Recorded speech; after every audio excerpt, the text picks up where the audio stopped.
viva l'Italia, viva la libertà e viva la democrazia.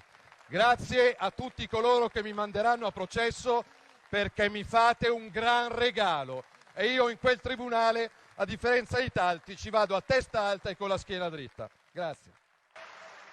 Salvini conclude così il suo intervento al Senato, dopo essere stata approvata l'autorizzazione a procedere nei suoi confronti per i fatti successi tra il 14 e il 20 agosto del 2019, inerenti all'imbarcazione Open Arms. Ma questa autorizzazione a procedere può considerarsi effettivamente un regalo?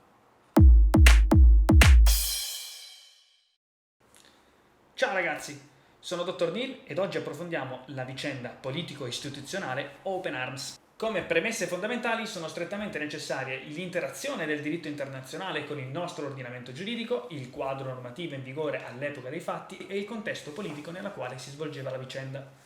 Il diritto internazionale, ovvero le convenzioni e le consuetudini in vigore all'interno della comunità internazionale, come interagiscono con il nostro ordinamento giuridico?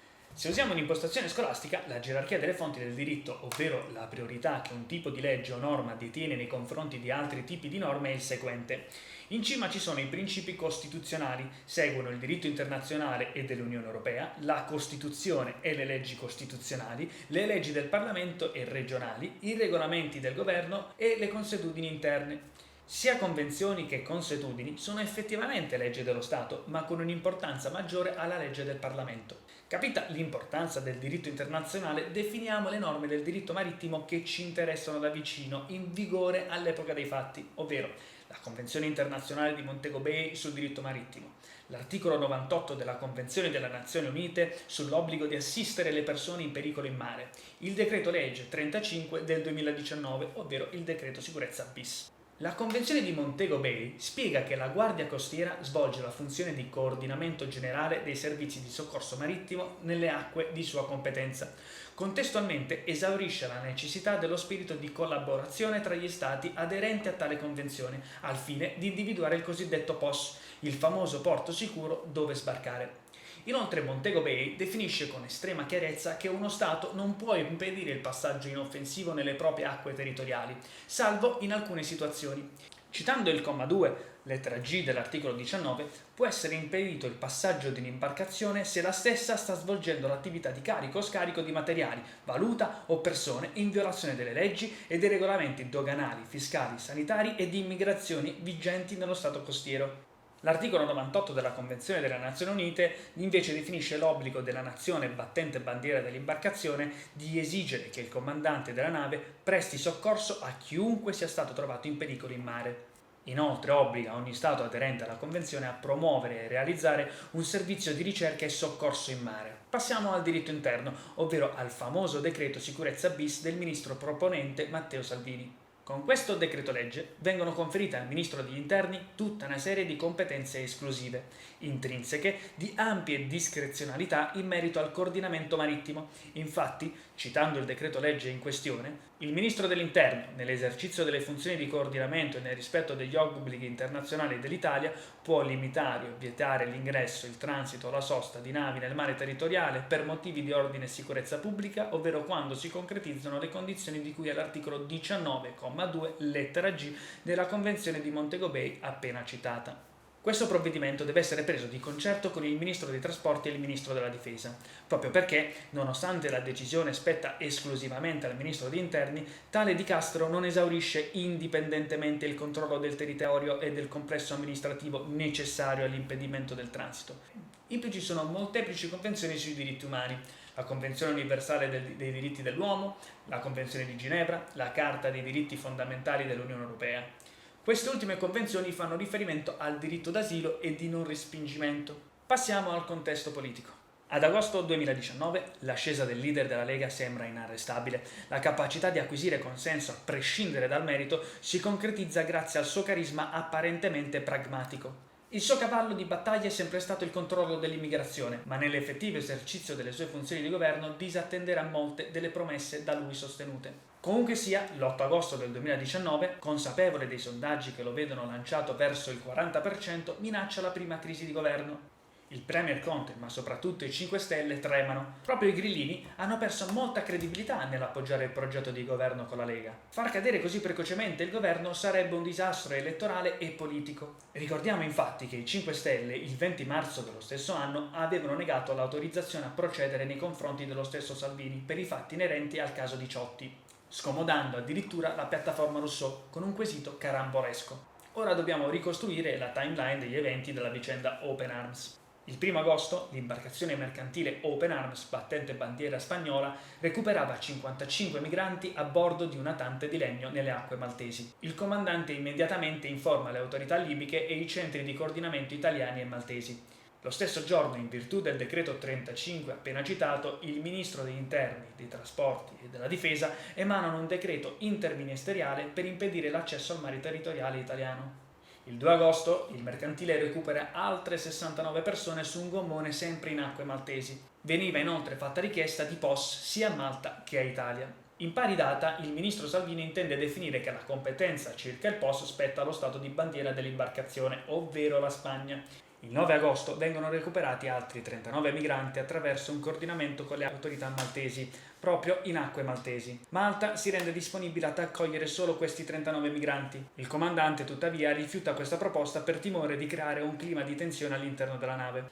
Il 14 agosto il TAR risponde all'impugnativa mossa dalla stessa Open Arms nei confronti del decreto interministeriale di impedimento e lo sospende in via precauzionale.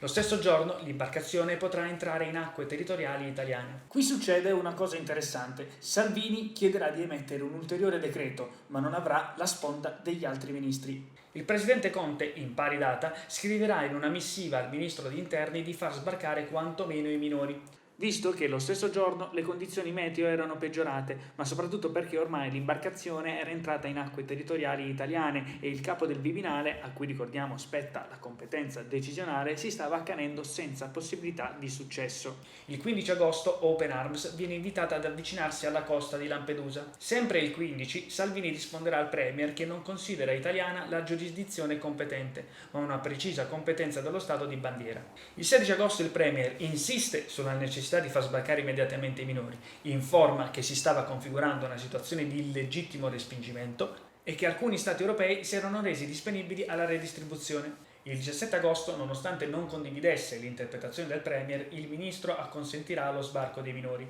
Il 18 agosto effettivamente scenderanno i presunti 27 minori, presunti perché alcuni di loro si riveleranno maggiorenni. In pari data Spagna indica il porto di Algeciras come POS, ma il comandante della nave, su cui gravitano le responsabilità civili e penali, non considererà opportuno percorrere una tratta così lunga alla luce delle condizioni dei passeggeri e dell'imbarcazione stessa.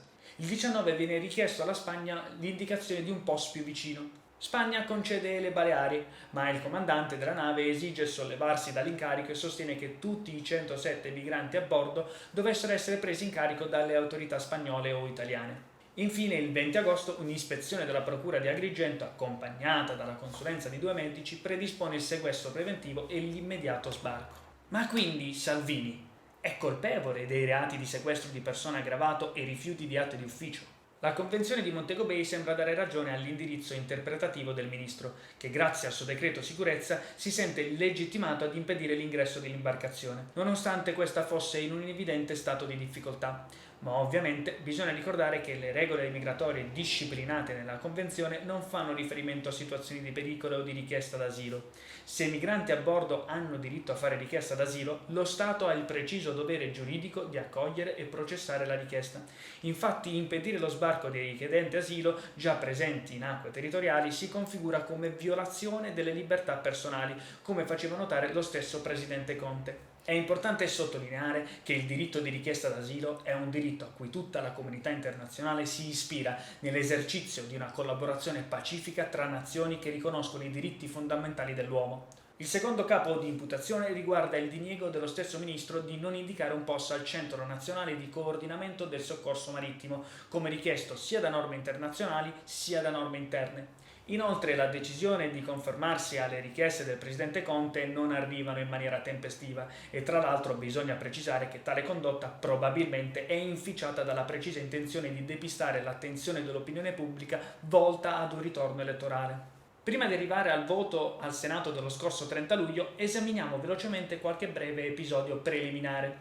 Innanzitutto questa è la terza richiesta di autorizzazione a procedere a carico di Salvini, più o meno per le stesse fattispecie di reato. La prima è appunto quella citata poc'anzi, ovvero il caso di Ciotti, in cui i grillini fanno da scudo a Salvini distruggendo la loro immagine. Poi c'è quella del caso Gregoretti, votata a febbraio 2020, in cui i grillini, mossi da rancore nei confronti di Salvini per aver fatto cadere l'esecutivo, votano a favore dell'autorizzazione. Negli stessi giorni veniva votata, con voto sfavorevole della Giunta delle elezioni e delle immunità parlamentari, la richiesta dei giudici siciliani di processare il ministro. Ovviamente decretare Salvini colpevole o innocente non è un aspetto meramente tecnico-giuridico, ma come asserisce lo stesso senatore nel suo intervento in assemblea, è anche e forse soprattutto un voto politico. Infatti la nostra Costituzione avalla la possibilità agli organi che esercitano funzioni di governo di commettere reati, ma solo ed esclusivamente se tali reati vengono commessi nell'interesse e nella difesa della nazione. E questa peculiare valutazione spetta alla Camera di appartenenza dell'onorevole in questione, ovvero il Senato. Visto il peso che la politica esercita sulla faccenda, è bene analizzare gli interventi più importanti del 30 luglio al Senato. La discussione in Senato si apre con l'intervento del senatore Gasparri, ovvero il presidente della Giunta delle elezioni e delle immunità parlamentari.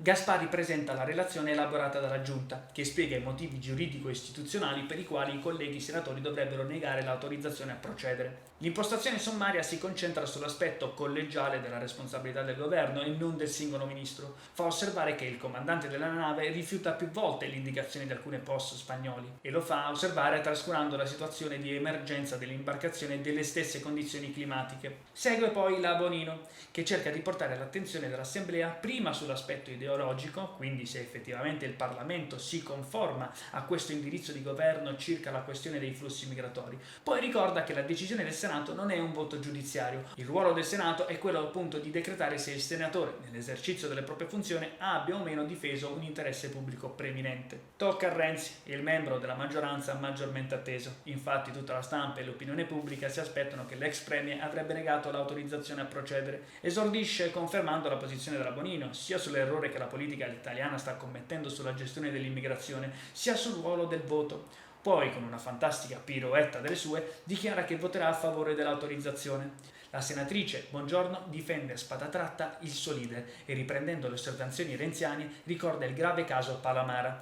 che conferma in maniera abbastanza pacificata la capacità della magistratura di accanirsi nei confronti di alcuni membri politici. Ci tiene a precisare che il comandante della nave lo scorso anno fosse stato processato in Italia per atti di violenza e che a febbraio di quest'anno è stato giudicato colpevole. Inoltre fa osservare situazioni quantomeno analoghe al caso Open Arms, manifestate nel periodo elettorale di ottobre 2019, senza che la magistratura abbia fatto richieste particolari all'attuale ministro degli interni. Salvini invece imposta il suo discorso col preciso scopo di ridicolizzare la maggioranza, parla della solita ipocrisia grillina e commenta con il sostantivo supercazzola le espressioni di PD e Renzi. Conclude con il glorioso ringraziamento di apertura. L'incoerenza dei 5 Stelle, la propaganda leghista e l'inettitudine di una sinistra che promuove l'integrazione senza però porla in essere sono gli argomenti di cornice della mia critica politica. Spero che conveniate con me nel dire che anche in questa occasione il ruolo dei partiti si limita alla difesa dei propri comodi, delle proprie ipocrisie e dei propri esponenti.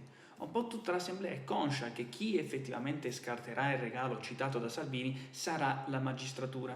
La scrematura politica è quanto segue. L'opposizione in alcuni frangenti sembra mentire sapendo di mentire e solleva la questione Palamara, mentre la maggioranza tende a puntare il dito e parte di essa ha cambiato idea troppe volte. Lascio ovviamente alla magistratura il ruolo di definire se i reati in questione siano stati commessi effettivamente. Per quelle che sono le mie competenze, credo che ci siano i presupposti per la condanna. Comunque sia, non sono d'accordo con la piega politica che ha investito la discussione pubblica. Mi chiedo come un paese appartenente al G8 non sia ancora capace, dopo più di 5 anni, di dare una risposta chiara circa la gestione dei flussi migratori, attivando efficacemente un serio processo di cooperazione internazionale. Soprattutto mi chiedo come sia possibile che non si riesca a creare un'effettiva inclusione sociale che funzioni, che risponda al senso di insicurezza e che riduca il fenomeno razzista che pervade la nostra collettività. Quello migratorio è un fenomeno che nei prossimi anni, e forse decenni, avrà una certa continuità. La nostra comunità ha bisogno di una visione politica che affronti seriamente il tema senza veicolare l'attenzione e il peso delle colpe a carico di alcuni esponenti politici. Ragazzi, se il video vi è piaciuto vi invito a mettere mi piace e a iscrivervi al canale YouTube e alla pagina Facebook. Alla prossima!